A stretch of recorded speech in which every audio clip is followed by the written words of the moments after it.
Well, I just finished my second round of 400-meter repeats.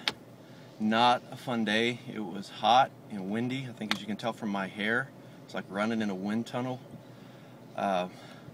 This was one of those days where you do the work and you don't feel like doing it, and then while you're doing it, you're thinking, man, is this really worth it? It was just a hard training day. My 400-meter times were very uneven. Not happy with them at all. I felt tight. But I got through it. I did the work, and so I just got to trust that that's going to help in the long-term process.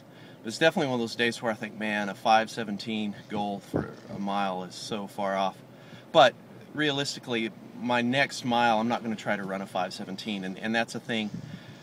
When you set a big goal, you can't bite it off in just one chunk. I've got to break it down into smaller chunks, and so right now my next goal is to run a sub 6-minute mile. My best is 6:09, so the next time I run a mile, I want to run one in 5:59 or better. And then from there, I want to go to 5:45 and then 5:30. And then once I get to 5:30, I can attack 5:17 from 5:30.